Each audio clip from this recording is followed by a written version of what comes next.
Hai, Assalamualaikum semuanya.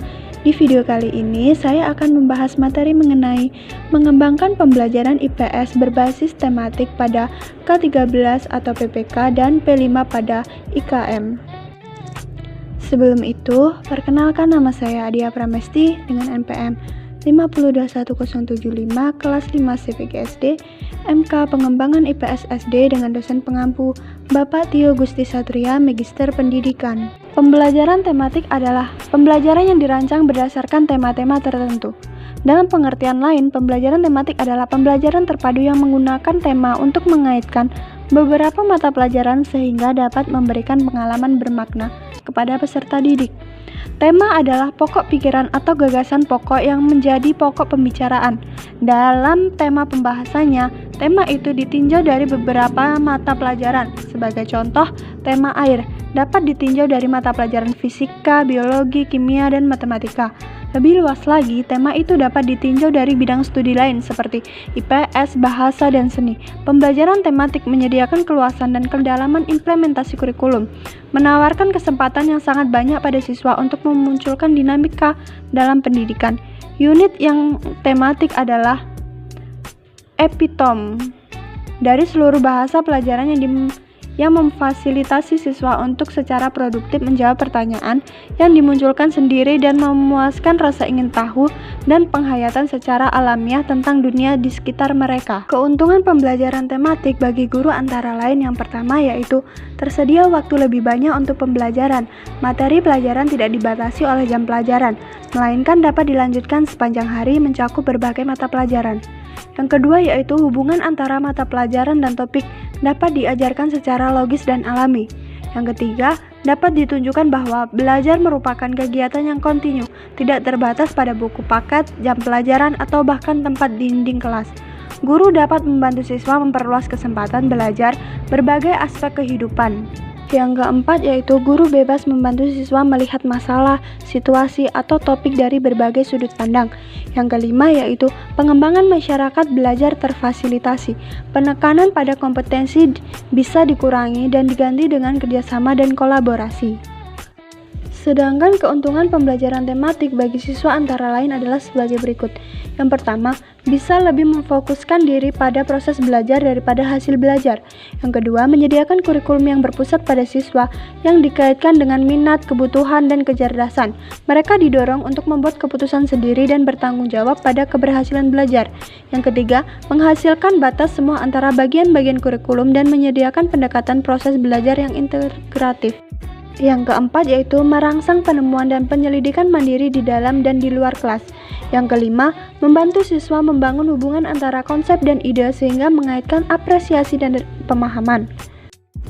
Selanjutnya yaitu kurikulum 2013. Diharapkan dapat mempersiapkan peserta didik sebagai bangsa Indonesia untuk mampu menghadapi tantangan zaman kedepannya. Jika sebelumnya peserta didik hanya dituntut untuk mengembangkan kompetensi di ranah kognitif atau pengetahuan, namun pada kurikulum 2013 ini ada 3 standar kompetensi lulusan yang harus dicapai yaitu pada dimensi sikap, pengetahuan, dan keterampilan. Materi pelajaran IPS di SD dibagi atas 2 bagian, yakni materi sejarah dan materi pengetahuan sosial. Materi sejarah meliputi sejarah lokal dan sejarah nasional, sedangkan cakupan materi pengetahuan sosial meliputi lingkungan sosial, geografi, ekonomi, dan politik atau pemerintahan. Tujuannya yaitu untuk mengembangkan pengetahuan siswa dan keterampilan dasar yang akan digunakan dalam kehidupannya serta meningkatkan rasa nasionalisme dari masa lalu hingga masa sekarang agar para siswa memiliki rasa kebanggaan dan cinta tanah air. Pelaksanaan pembelajaran tematik IPS di sekolah dasar harus didasarkan pada rambu-rambu umum yang dikemukakan Depdiknas 2007 sebagai berikut. A. Tidak semua mata pelajaran harus dipadukan. B. Dimungkinkan terjadi penggabungan kompetensi dasar lintas semester pada kelas yang sama. C. Kompetensi dasar yang tidak dapat dipadukan jangan dipaksakan, namun dapat belajarkan melalui tema lain maupun disajikan secara tersendiri. D. Kegiatan pembelajaran ditekankan pada kemampuan membaca, menulis, berhitung, serta penanaman nilai-nilai moral. E. Setiap kegiatan pembelajaran hendaknya selalu mempergunakan alat peraga yang sesuai dengan tujuan. F. Judul maupun jumlah tema yang dipilih atau yang ditentukan oleh masing-masing sekolah disesuaikan dengan karakteristik siswa, minat, lingkungan, dan daerah setempat. Adapun upaya untuk membentuk karakter bangsa Indonesia, pemerintah membuat program penguatan pendidikan karakter yang biasa disebut dengan PPK. Program PPK juga merupakan cara untuk menginternalisasikan pendidikan karakter di sekolah dasar. PPK dilandaskan dengan menerapkan nilai-nilai Pancasila dalam karakter pendidikan, terutama meliputi nilai religius, jujur, toleran, disiplin, bekerja keras, kreatif, mandiri, demokratis, rasa ingin tahu, semangat kebangsaan, cinta tanah air, menghargai prestasi, komunikatif, peduli sosial, dan berdamai. Pembelajaran IPS mempunyai peran penting dalam membentuk karakter siswa, karena dalam pembelajaran IPS terdapat pembelajaran tentang peristiwa-peristiwa dan masalah-masalah yang terjadi dalam kehidupan sehari-hari yang bertujuan menjadikan siswa yang mempunyai karakter bangsa seperti menjadi warga negara yang baik, memiliki jiwa kebangsaan yang tinggi, peduli akan permasalahan lingkungan, serta tanggung jawab. Dalam kurikulum Merdeka, mata pelajaran IPA dan IPS digabungkan menjadi mata pelajaran ilmu pengetahuan, alam, dan sosial atau IPAS, dengan harapan dapat memicu anak untuk dapat mengelola lingkungan alam dan sosial dalam satu kesatuan.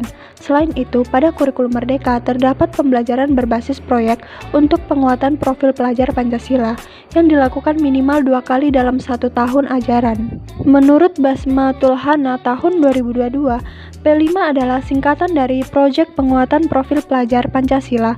Proyek ini merupakan bagian dari kurikulum Merdeka.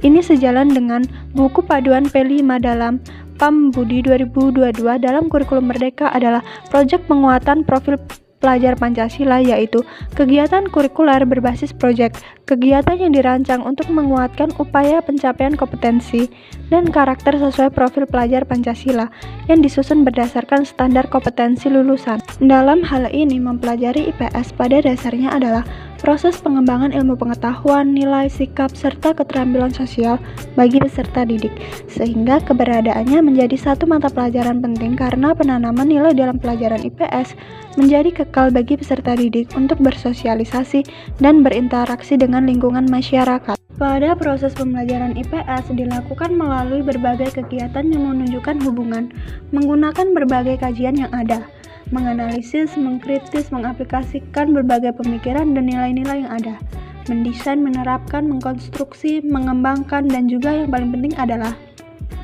proses pembelajaran harus diarahkan supaya peserta didik bisa memadukan konsep dasar ilmu sosial melalui prinsip-prinsip belajar yang memerdekakan dan memberi ruang kebebasan dalam berpikir. Pendidikan IPAS memiliki peran dan mewujudkan profil pelajar Pancasila sebagai gambaran ideal profil peserta didik Indonesia. IPAS membantu peserta didik menumbuhkan keinginan tahuannya terhadap fenomena yang terjadi di sekitarnya. Keinginan tahuan ini dapat memicu peserta didik untuk memahami bagaimana alam semesta bekerja dan berinteraksi dengan kehidupan manusia di muka bumi.